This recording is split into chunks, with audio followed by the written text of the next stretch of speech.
I think that on that sort of topic of connecting to the earth and also making it through change, a lot of people are interested in these topics of food sustainability and also just direct access to medicine, self-empowerment. What would you consider to be some of our main foods in the sort of North America or Northern Hemisphere that you would consider herbs, medicines, wild foods that you would definitely want on your property? Well, I immediately go to the mushrooms, even though I live in the dry prairies and I can't grow them there very well, because there's nothing more grounding and earthing than mushrooms. I mean, they are the earth itself. Just to put it in perspective, they were here a couple billion years before we were as a species, and they're still ticking. So they are about as ground in the mycelium mass as you can get. So that still helps keep our feet on the ground when we're doing the mushrooms. And then I have flower essence on the other side that help us reach for the stars. But literally the foods, the easiest way to reflect on what are the best foods, the transition I think we're going through, the Russians already went through with their collapsing of the Soviet Union. So what I did at one point in time is with my daughter, I took a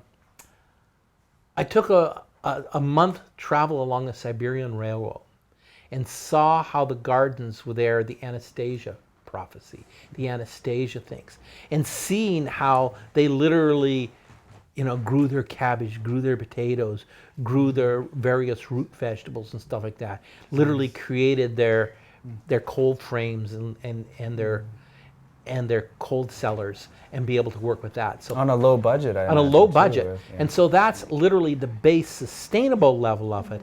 And then you grow various herbs and stuff like that would help you with it. So local's good. A lot of herbs we know are considered weeds by most people, right?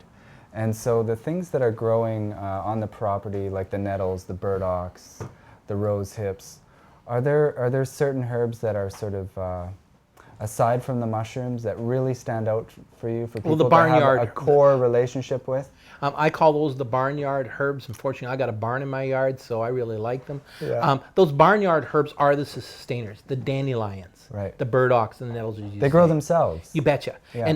And those are some of the best. Right. So I have a tea on the market called the detox tea under Uncle Lee, and it literally has those. It has the red clover, the burdock, and the dandelion. That's all it is. Right. But it's a real good base note, and it's a sustainable thing. It's cleaning our liver. It's cleaning our wood element in the Chinese system, and those ones that are grown wild. So yes, what are the best herbs? The ones that live around you. Right.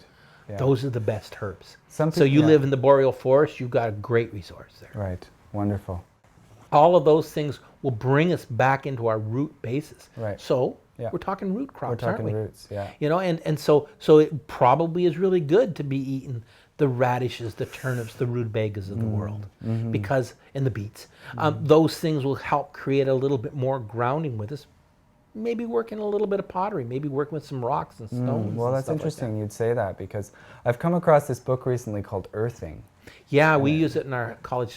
Love it. Yeah, you love it. That concept of almost like, it plays with this term that keeps popping into mind, almost like a nature deficit disorder that urbanites are experiencing. That's a very good name for it. I like that, yeah. And so would you see that being a crucial part of absolutely helping ground and calm the immune system? Yeah, and a good cure for it is literally walking around in the grass with your shoes and socks off. Right. Certainly they've got various technology around that, how you can wire things up and do it technologically, and in some people they have to go that way. But the bottom line is earthing is just walking around in the grass. Right. And so a very good typical example of this is sciatica.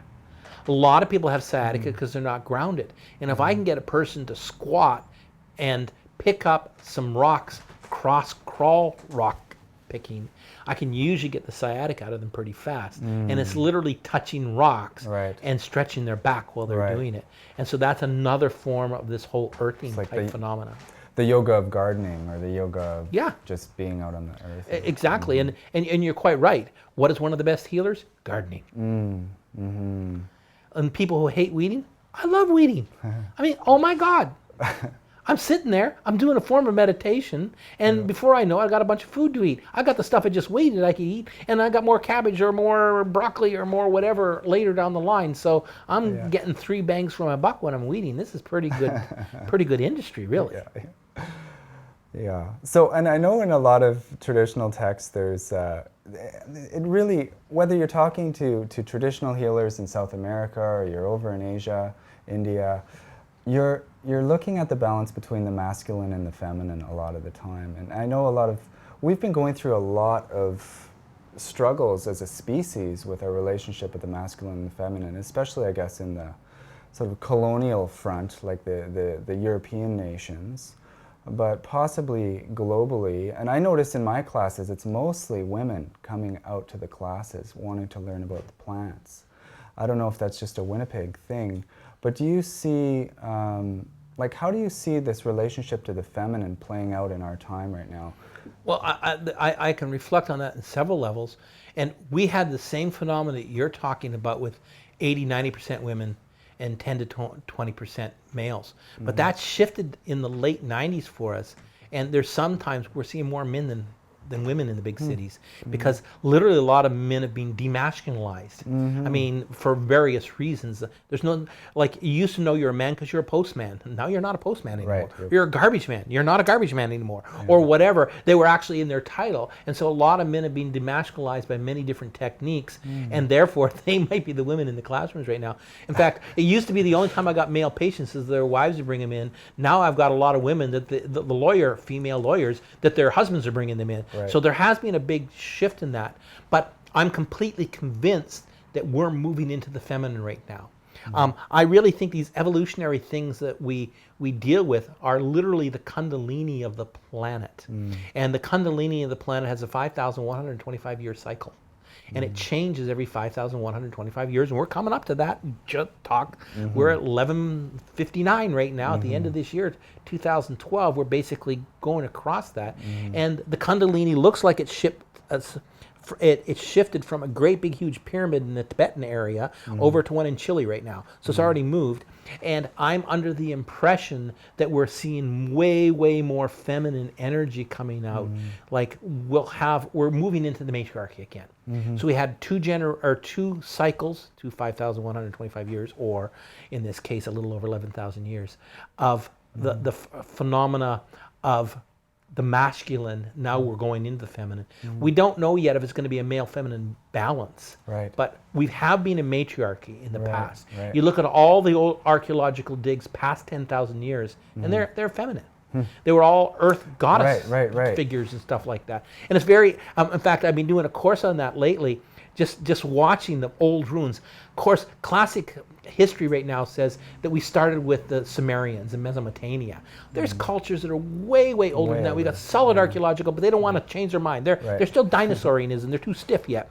But we know Göbekli Tepe, for heaven's sakes, it's over 11,000 years old, and it's got all kinds of glyphs and stuff in it. It was a ceremonial site for sure. They were a culture back there, and it was during the Ice Age still. Right. But and all the figurines in that area, when you go past that 11,000 years, are feminine, matriarchal.